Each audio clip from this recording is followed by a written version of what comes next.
Ayan,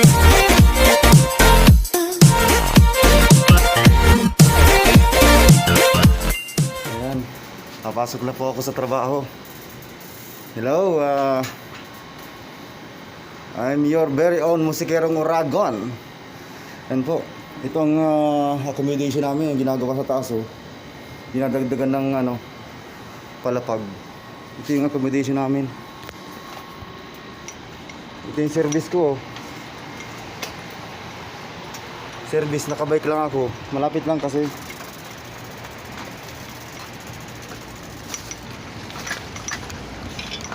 Lapit lang yung yung restaurant dito sa Villa.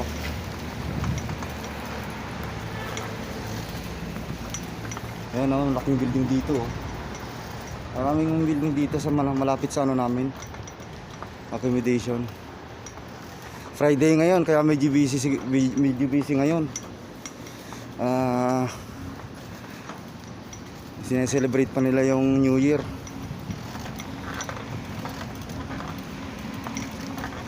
Yan po, ganito po ang buhay naming OFW araw-araw dito. Yan, dinadaanan ko. Doon yung bilya namin. Pupunta na ako sa ginagawang building dito. Dito po ang Jeddah. Ayan, oh.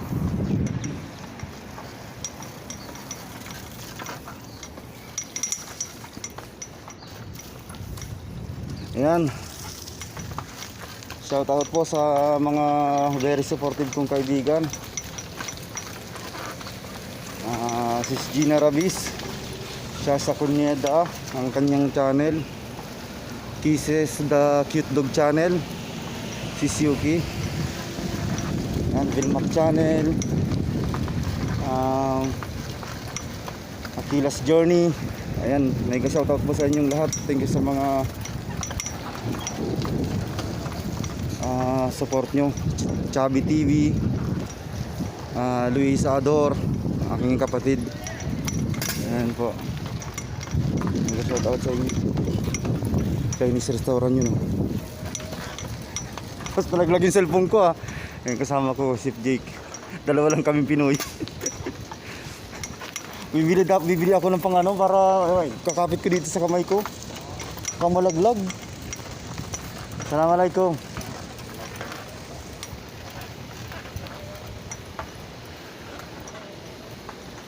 Ito po ang Jeddah.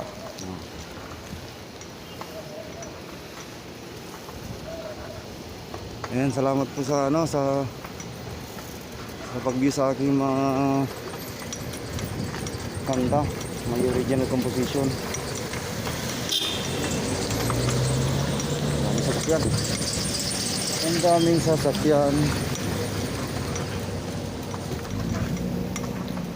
sasakyan. Mahirap pala mag-drive kapag maraming sasakyan. Baka mabangga yung BMW ko.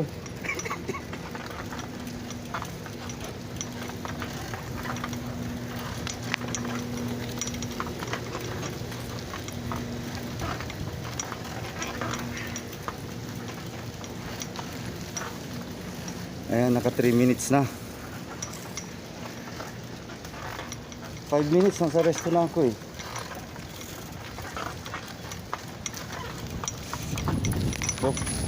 May kotse.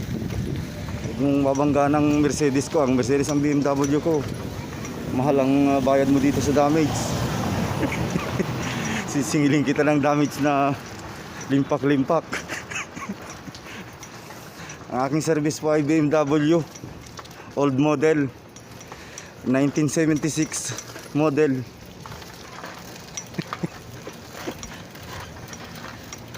Ayan, hotel yan, hotel Jeddah Hotel.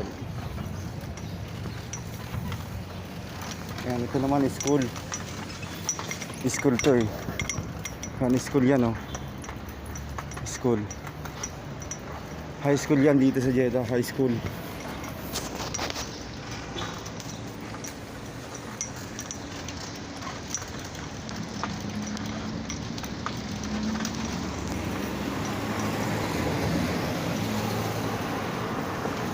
Ayan, 5 minutes na rin, no? Nadahan-dahan ko lang patakbo, baka mawalan ako ng preno eh. Tatawid tayo sa kalsada. Ito main road. Main road. Tatawid tayo sa kalsada, main road. Tatawid ulit sa kabila. Yan. Nakalaki po ng kalsada dito. Ilang lane yan. 3 lane ang bawat isa. 6 lane yung kabila. Ayan, tindahan ng furniture. Ayan yung parking lot nila. Ayan po, may malunggay dito. Diyan ako kumukuha minsan ng malunggay. Pansahog sa ano. Pansahog sa ano, ginataang manok.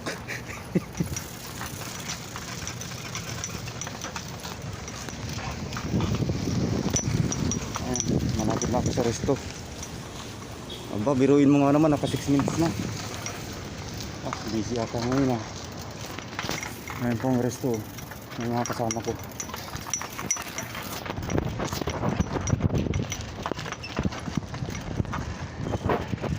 Assalamualaikum. كيف حالك يا صديق؟ الحمد لله. Dito na ako sa resto. Yung resto namin, yan. Yan ako pumapasok. Ito ang trabaho ko. Ay, papark ko muna ang aking BMW.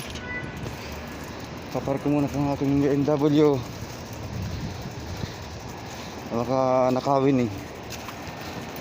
Pero may ano naman to, may alarm. Kapag hinawakan nila itong BMW ko, sumisigaw ng help.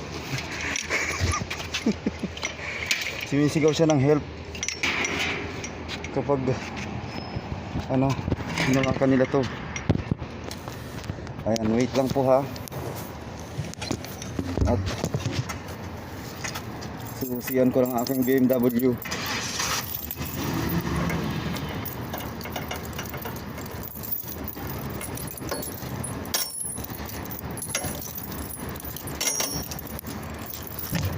Papadla ko lang aking BMW sa gulong. Iba kasi itong service ko eh, di padlock. Walang handbrake.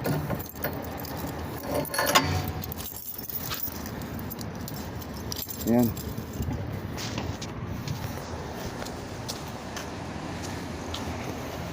Ito yung guardia namin ah. Guard namin. Salty. Ayan. Ito yung entrance namin. Pasok na ako sa entrance.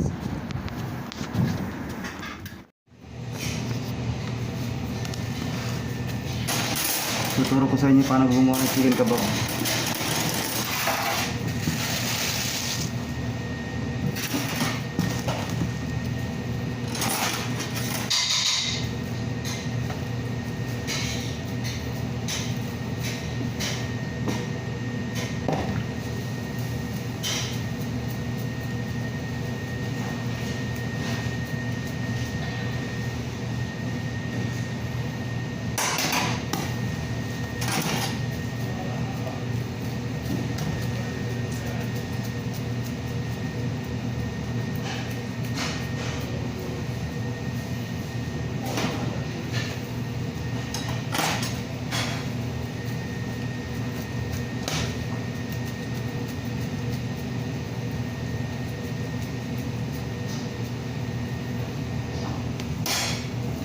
Dapat pare-parehas yung ano niya, yung timbang.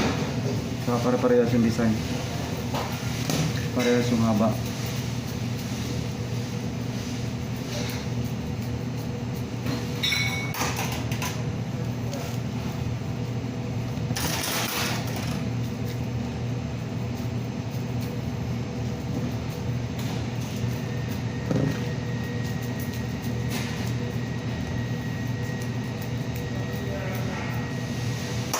Ako na ituturo sa inyo yung ingredients nito, yung recipe.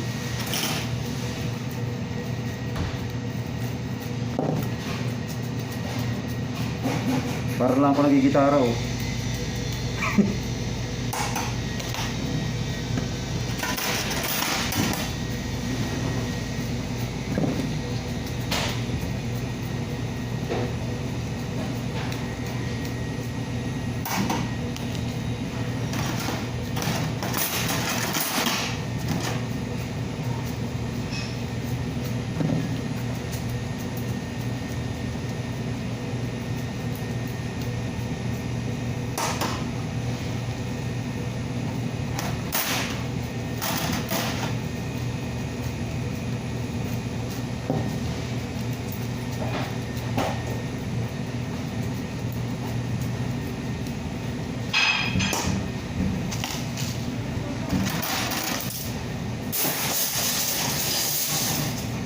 yung pinaka-skewer niya. Skewer.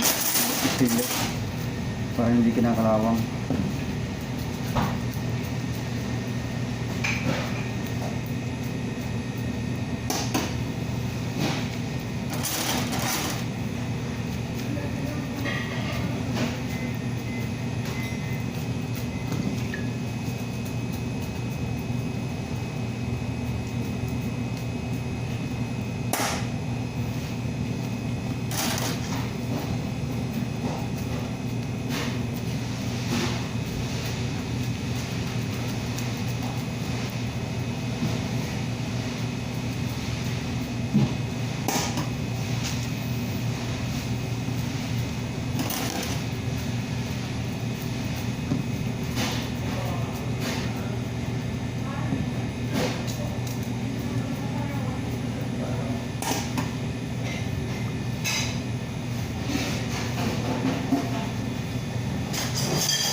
Yan guys.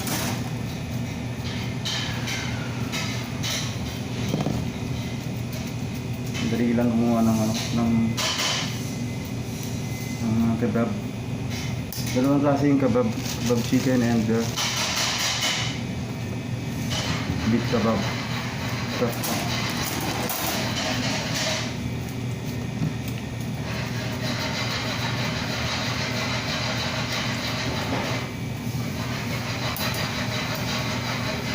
sama na muna ito 2, 4, 6, 8, 10, 12, 14, 16. Ayan, 16 pieces yung ginawa ko. Kasya na ito ngayon. Kasi liit namin bukas. Ayan, ito yung result niya. So, para parehas sila. Kita niyo yung yung para parehas ng design niya. No? Thank you guys, thank you. Salamat.